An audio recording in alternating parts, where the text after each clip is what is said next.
नमस्कार, उपस्थित हूँ जन्म कुंडली के द्वादश भावों में केतु के फल को लेकर। जैसा कि भारतीय ज्योतिष में राहु एवं केतु को अत्यंत महत्वपूर्ण माना जाता है, इन्हें छाया ग्रहों की संज्ञा दी गई है क्योंकि इनका वास्तविक रूप से अस्तित्व नहीं होता है। राहु और केतु पत्रिका में जिस ग्रह से संबद्ध होते हैं उसके अनुसार प्रभाव देते हैं। प्रायः राहु शनि के समान और केतु मंगल के समान व्यवहार करता है। पीछे के कुछ वीडियो में हम कुंडली के द्वादश भावों में सूर्य से लेकर राहु पर्यंत 8 ग्रहों के फल को जान चुके हैं। आज जानेंगे जन्म कुंडली के द्वादश भावों में केतु के फल को, यानी कि कुंडली में केतु किस भाव में होने पर कैसा फल देंगे। तो आइए फिर बिना विलंब के वीडियो को प्रारंभ करते हैं। प्रिय दर्शकों, अगर किसी जातक की कुंडली में केतु प्रथम भाव में स्थित हैं तो इस स्थिति से व्यक्ति व्यापार में या सेवा क्षेत्र में संतोषजनक उपलब्धि हासिल करता है। इन्हें आध्यात्मिक क्षेत्र में सफलता मिल सकती है। कभी कभी पारिवारिक जीवन तनावपूर्ण रहता है, सिर दर्द की समस्या हो सकती है।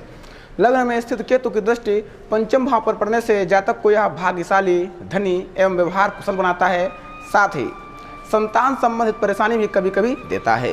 लग्न में स्थित राहु की पूर्ण दृष्टि सप्तम भाव पर पड़ती है, जिसके प्रभाव से पुरुष जातक को पत्नी अथवा स्त्री जातक को पति के सुख में न्यूनता आती है। जातक के जीवन साथी से वैचारिक मतभेद होते रहते हैं।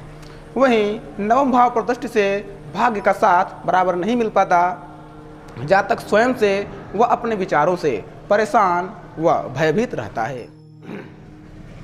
वहीं जिन जातकों की कुंडली में केतु द्वितीय भाव में होता है उनके लिए यात्राएं लाभकारी होती हैं। ये लोग जीवन में कई उपलब्धियां हासिल करते हैं, परंतु ये लोग धन को भविष्य के लिए बचाने के लिए सक्षम नहीं हो पाते हैं। साथ ही षष्ठ भाव पर दृष्टि से जातक शत्रुओं से लाभ प्राप्त करने वाला होता है। शत्रु होंगे तो जातक का कुछ बिगाड़ नहीं पाते हैं। वहीं यहाँ से दृष्टि अष्टम स्थान पर पड़ती है, जिसके प्रभाव से जातक को पेट से संबंधित बीमारियां हो सकती हैं एवं जातक अत्यंत कामुक होता है। दशम भाव पर दृष्टि से भी कार्य क्षेत्र में अधिक संघर्ष देखने को मिलता है।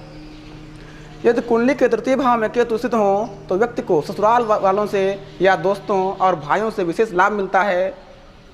अक्सर 45 वर्ष की आयु के बाद इनके धन की हानि हो सकती है। इस कारण इन्हें कई प्रकार की परेशानियों का सामना करना पड़ सकता है। हालांकि अन्य ग्रहों की स्थिति यदि ठीक हो तो इनकी आयु अधिक रहती है।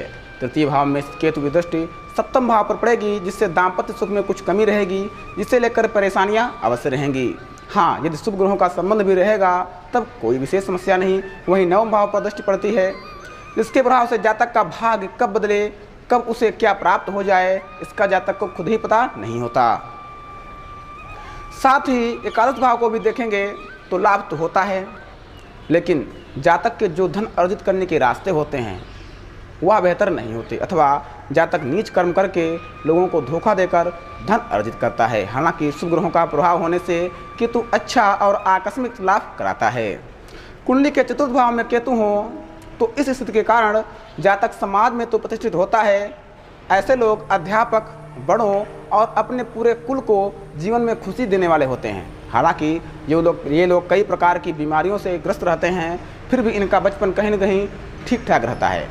अष्टम भाव को यहाँ से देखेंगे, जिससे जातक को यह पराधीन बना सकता है। जातक पर तंत्र मंत्र इत्यादि का प्रभाव जल्दी होता है। नकारात्मक ऊर्जा से वह कहीं न कहीं ज़्यादातर परेशान रहता है। साथ ही अष्टम भाव से शुभ ग्रहों का संबंध हो तो कुछ हद तक इन सब चीज़ों से कुछ हद तक राहत मिलती है। चतुर्थ स्थान पर स्थित केतु की पूर्ण दृष्टि दशम भाव पर पड़ती है।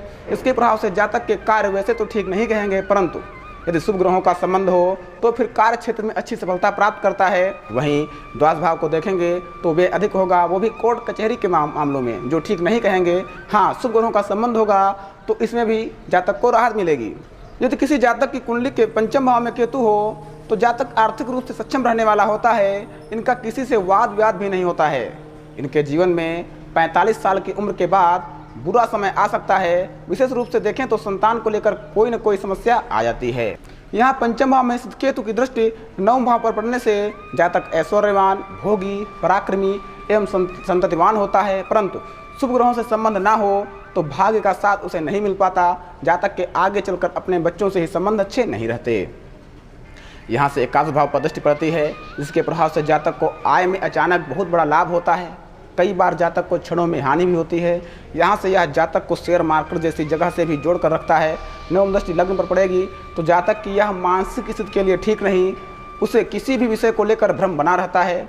जिन लोगों की कुंडली में केतु षष्ठम भाव में स्थित है उनका जीवन एक समान चलता रहता है। ये लोग खुश रहने वाले एवं हंसमुख होते हैं। विदेश में या घर से दूर भी यह सहज ही रहते हैं, इनमें कोई विशेष परिवर्तन नहीं रहता। इनके कई दुश्मन हो सकते हैं परंतु वह कुछ भी बिगाड़ नहीं पाते, क्योंकि केतु यहाँ जातक को उच्च कोटि का शत्रुहंता बनाता है। यहाँ से दसम भाव को देखेंगे जिससे कार्य क्षेत्र में अड़चने आ सकती हैं, परंतु जातक ऐसे क्षेत्रों में जहाँ कंपटीशन रहता है वहाँ उपलब्धि बढ़ चढ़कर प्राप्त करता है। द्वादश भाव को देखेंगे जातक के वे अधिक जरूर होंगे, साथ ही विदेश यात्रा के भी योग बनेंगे। द्वितीय भाव पर दृष्टि से धन को बचाने में जरूर समस्या रहती है, परंतु शुभ ग्रहों के प्रभाव में हो तो कोई समस्या नहीं। यदि कुंडली के सप्तम भाव में केतु स्थित हो तो जातक को 35 की उम्र के बाद विशेष रूप से मान सम्मान और धन लाभ भी मिलता है।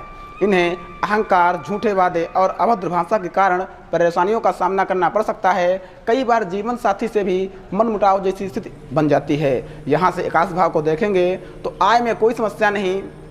लग्न को देखेंगे तो जातक अथवा जातिका के जीवन साथी के संबंधों में जरूर कुछ समस्या देंगे, साथ ही जातक में त्याग की भावना भी रहती है। तृतीय भाव पर दृष्टि पड़ेगी जिससे भाइयों से संबंध मधुर रहेंगे। पराक्रम से अपनी मेहनत से जातक दैनिक रोजगार में सफल रहेगा।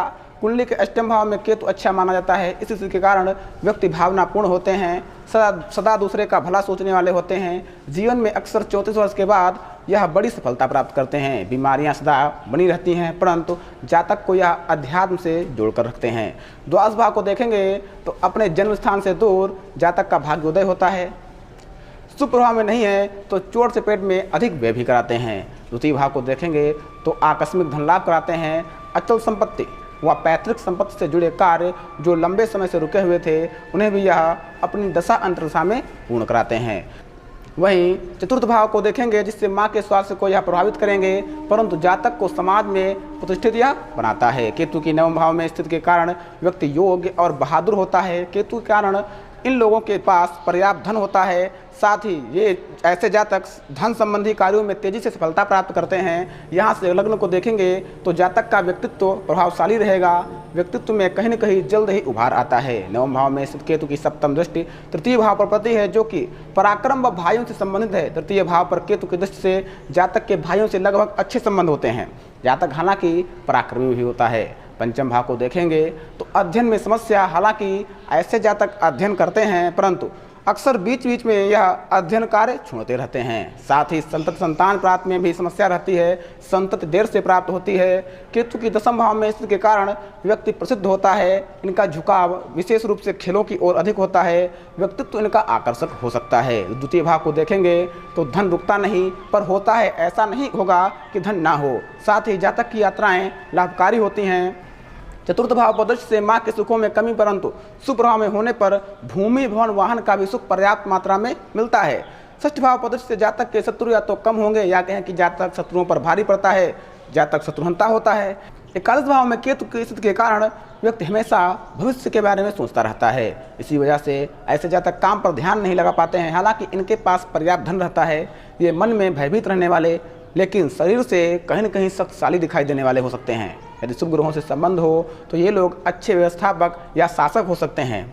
यहाँ से तृतीय भाव पर इनकी दृष्टि पड़ेगी। शुभ प्रभाव में है, कोई समस्या नहीं। जातक अपने छोटे भाइयों का सहयोग करता रहता है और जातक को भी छोटे भाइयों से सहयोग मिलता रहता है। पंचम भाव पर दृष्टि से संतति प्राप्त होने में समस्या होती है। शुभ प्रभाव में है, कोई दिक्कत नहीं, संतति होगी विलंब से सही परंतु संतान सुख जातक को प्राप्त होता है। पढ़ाई लिखाई में जातक का मन अच्छे से नहीं लगता।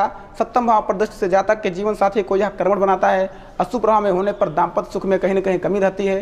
द्वादश भाव में केतु के होने पर ऐसे जातक हमेशा आगे बढ़ते रहते हैं। शास्त्रकार कहते हैं कि यदि ऐसे जातक सभी प्रकार की विलासिता को छोड़ देते हैं तो अंत में मोक्ष की भी प्राप्ति होती है। यहाँ से चतुर्थ भाव पर दृष्टि पड़ेगी। अशुभ प्रभाव में होने पर माँ से संबंध अच्छे नहीं रहते, परिवार में कलह बनी रहती है।